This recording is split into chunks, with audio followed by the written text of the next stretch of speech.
अच्छा सर, अब ईपीएस के इस आखिरी कॉन्सेप्ट को भी देख लेते हैं, जो है कॉन्सेप्ट ऑफ शेयर कंसोलिडेशन। अच्छा, इस शेयर कंसोलिडेशन को हम रिवर्स स्प्लिट भी कहते हैं।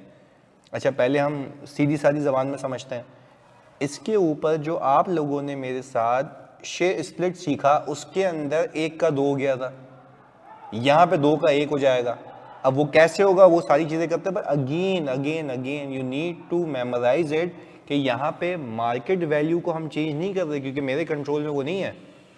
यहाँ पे मैं पार वैल्यू को चेंज कर रहा हूँ, अपने एग्जिस्टिंग शेयर कैपिटल को, जो मैंने बेसिक वैल्यू दी थी उसको चेंज कर रहा हूँ, क्योंकि उसके ओवर एंड अबव तो प्रीमियम में जाता है ना, वो तो नाम के पैसे होते हैं। अगर मुझे शेयर्स में छेड़खानी करनी है, शेयर्स को इंक्रीज करना है, डिक्रीज करना है, तो what I have to do, मैं अपनी पार वैल्यू को चेंज कर दूंगा।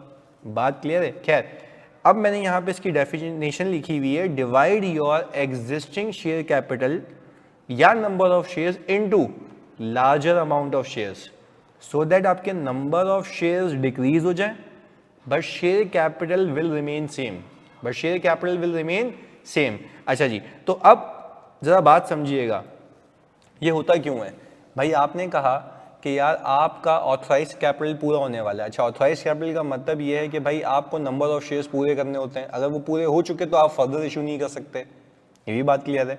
तो हमने ये किया, मतलब एक वन ऑफ आपको बता रहा हूँ, बहुत सारे रीजन हो सकते हैं, बट ये क्या है, आपको सिर्फ एक बेसिक आइडिया होना चाहिए। हमने क्या किया, अपने नंबर ऑफ शेयर्स को रिड्यूस कर दिया। जब नंबर ऑफ शेयर्स को रिड्यूस कर दिया तो मेरे पास एक क्वेश्चन आ गया कि भाई मैं इतने number of shares further issue कर सकता हूं, इतने number of share further issue कर सकता हूं, पर अगेन ये शेयर्स की लिमिट है। अगर ऑथराइज कैपिटल अमाउंट वाइज है तो अमाउंट वाइज पूरा हो चुका होगा, सही जी। खैर, इन एनी केस मैं अपने नंबर ऑफ शेयर्स को रिड्यूस कर रहा हूं, इससे शेयर होल्डर का नुकसान नहीं है, क्योंकि अब मैं ये कहूंगा, पहले उसके पास एक शेयर 10 रुपए का था, सही जी। तो अब आप समझें कि उसके पास अगर वो समझो 2 शेयर्स थे, तो 2 10 के 20 हो गए, अब एक 20 का हो जाएगा, यानी उसको नुकसान नहीं है, उसको नुकसान नहीं है। अब हम यहां पे करके देख लेते हैं। मैंने कहा शेयर कैपिटल कितना था, 1 मिलियन, वही एग्जाम्पल रखते हैं। मैंने इसको डिवाइड करा दिया ₹10 पर शेयर से। मैंने कहा सर, जब इसको इससे डिवाइड करवाया तो मेरे पास आ गए नंबर ऑफ शेयर्स, सही जी। अब मैंने कहा let's do share reverse split या कंसोलिडेशन। 1 मिलियन और मैंने कहा सर ये हो गया ₹20 पर शेयर। तो मैंने कहा सर अगर मैं इसको 20 से डिवाइड करूं तो सही, तो नंबर ऑफ शेयर्स कम होगा, नुकसान हो गया। नहीं भाई, अगेन मैंने यहाँ पे वैसे ही डॉक्यूमेंटेशन करता हूँ। अर्लियर सही है, 1 लाख शेयर्स 10 के थे, सही जी, 1 लाख शेयर 10 के थे। तो मैंने कहा इसको 10 से मल्टीप्लाई किया तो 1 मिलियन आ गया, और नाउ मेरे शेयर्स कितने हो गए, 50,000।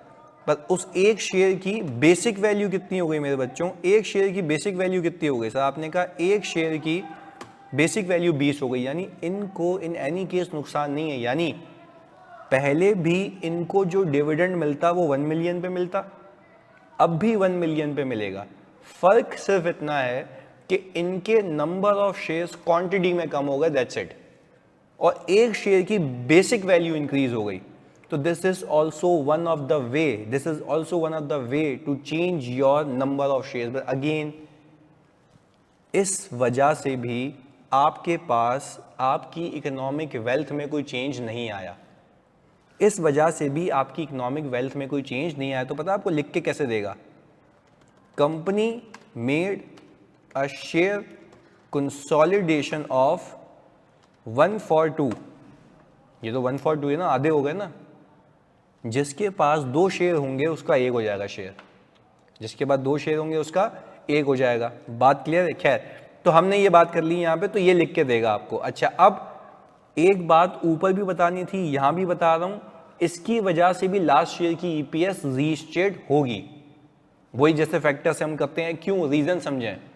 क्योंकि बिला वजह इस साल number of shares share split की वजह से इन्हांस हो जाएंगे। आप बात समझे ना, मैं आपको बहुत सुकून से समझा रहा हूँ, क्योंकि आपको मैं लॉजिकली सिखाया है। इस साल के नंबर ऑफ शेयर्स बिला वजह में फजूल में इंक्रीज होंगे। क्या वो जेन्युइन पैसे लेके इंक्रीज हुए थे? नहीं, वो शेयर स्प्लिट करके इंक्रीज हुए थे, जिसकी वजह से इस साल की ईपीएस गिर जाएगी।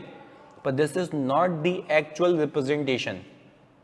आप इसी स्प्लिट को लास्ट ईयर भी इनकॉर्पोरेट करेंगे। टेक्निकली लास्ट ईयर की ईपीएस को इस साल के फैक्टर के इनवर्स से मल्टीप्लाई करेंगे तो आपकी ईपीएस रिड्यूस हो जाएगी। शेयर कंसोलिडेशन में भी लास्ट ईयर की ईपीएस होगी रीस्टेट। क्यों? क्योंकि उल्टा केस होगा। ऐसे पता है कंपनीज क्या करें, साल के आखिर में आके बोले हम शेयर कंसोलिडेशन कर रहे हैं, नंबर ऑफ शेयर्स ऑटोमेटिकली क्या हो जाएंगे? कम हो जाएंगे। तो मेरी जान, मेरे बच्चों, जब नंबर ऑफ शेयर्स ऑटोमेटिकली कम हो जाएंगे तो ईपीएस इंक्रीज हो जाएगी। तो क्या ये मेरी अर्निंग की वजह से इंक्रीज हो रही है? नहीं, शेयर कंसोलिडेशन की वजह से। तो इसी फैक्टर को लास्ट ईयर भी इनकॉर्पोरेट कर लेना। अभी करके भी दिखाता हूँ। खैर, मैंने यहाँ पे एक इलस्ट्रेशन बना रहा हूँ आप लोगों के लिए। ओपनिंग शेयर्स हैं 1 लाख, सही है। फिर मैंने लिखा ऑन मार्च 1,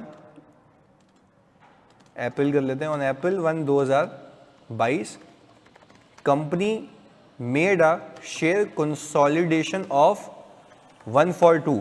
अच्छा, 1/2 का मतलब ये है, कंसोलिडेशन फैक्टर निकाल रहा हूं मैं, 1/2। हमने कहा 1/2.5, ये आपका सीधा फैक्टर है। इसमें 1 प्लस नहीं करना क्योंकि ग्रॉसअप नहीं करना, रिड्यूस करना है। तो ये आ गया। अच्छा, 2/1 और 2/1, 1/2 नो 1/2, सिंपल, कोई आपको पंचायती नहीं करनी इसमें। आगे फिर आपने कहा कि सर अगर मैं ये कहूं कि अर्निंग्स फॉर 2022 रुपीस आपकी 2 मिलियन है एंड 2021 रुपीस 2 मिलियन है, सेम रख दी मैंने अर्निंग। अच्छा, आप देखिएगा, समझिएगा, इस साल कोई फर्दर इशू नहीं हुआ। इस साल अल्लाह की कसम कोई फर्दर इशू नहीं हुआ, सिवाय इसके कि शेयर कंसोलिडेशन हो गई है। मैंने यहाँ पे weighted average number of shares निकालना है, weighted average number of shares निकालना है। अच्छा, weighted average number of shares निकालने के लिए मैंने ओपनिंग उठाया, ओपनिंग 1 लाख रखा। मैंने कहा भाई आज के पहले तमाम शेयर्स सारे के सारे रिड्यूस हो जाएंगे।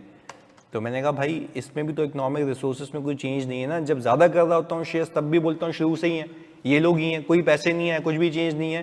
तो ये आ गया 12/12। मैंने कहा 1 लाख इंटू 0.5 देखो भाई लॉजिकल बात है ना, हाफ हो गए ना, तो हाफ कर दो, सीधा आंसर आ जाएगा। ये आ गया 12/12। कितने हो गए वेटेड एवरेज? 50।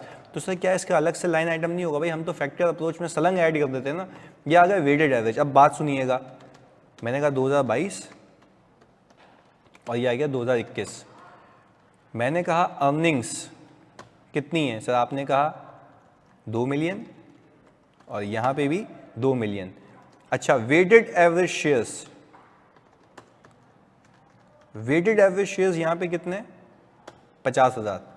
मैंने कहा सर इसको मैं इससे डिवाइड करूँ, ओहो मेरी ईपीएस आ गई, ये बेसिक ईपीएस लिख देते हैं क्योंकि आपको पता है, बेसिक ईपीएस आ गई सर 40 पर शेयर। वाह भाई वाह। और अगर मैं लास्ट ईयर को देखूं, अच्छा लास्ट ईयर मैं कह रहा हूं कि कोई मूवमेंट नहीं थी, ना कोई फर्दर इशू था, ना कोई बोनस था, जो था 1 लाख था। तो मैंने कहा जो ओपनिंग है वही क्लोजिंग है और वही वेटेड एवरेज है लास्ट ईयर का।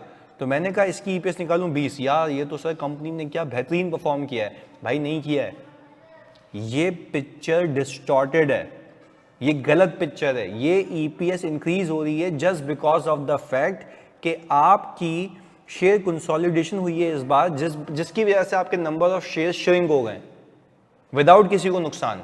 तो आप अगर इंफॉर्मेशन को कंपेरेबल बनाना चाहते हैं तो आप लास्ट ईयर की ईपीएस को ऐसे रीस्टेट करें कि ऐसा लगे कि शेयर कंसोलिडेशन का इम्पैक्ट लास्ट ईयर भी आ चुका है। तो आप पता है क्या करेंगे, सिर्फ इसको 1/, सही जी यहाँ पे कर लेता हूँ, 1/0.5 कर लेंगे। अच्छा अगेन फंडा वही है, जब 1/0.5 होता है यानी डिनोमिनेटर को पहले आप 1 प्लस से इन्हांस करते थे, अब उसको आधा कर रहे हैं। तो डिनोमिनेटर जब कम होगा तो ईपीएस ऑटोमेटिकली इन्हांस हो जाएगी। तो हमने कहा इसको अगर मैं इससे डिवाइड कर दूं तो ये आ गई मेरी रीस्टेटेड ईपीएस। यानी अगेन शॉर्टकट वही है मेरी जान कि लास्ट ईयर की ईपीएस को इस साल के या तो बोनस फैक्टर से, या तो राइट फैक्टर से, या तो स्प्लिट फैक्टर से, या कंसोलिडेशन के फैक्टर से घुमा के अपवर्ड ले जाना, कहानी खत्म। बात क्लियर है? तो सर आई होप आपको ये कॉन्सेप्ट क्लियर होगा, इसमें कुछ भी नहीं है, मैं आपको फर्दर प्रैक्टिस देता रहूँगा। जज़ाकल्लाह।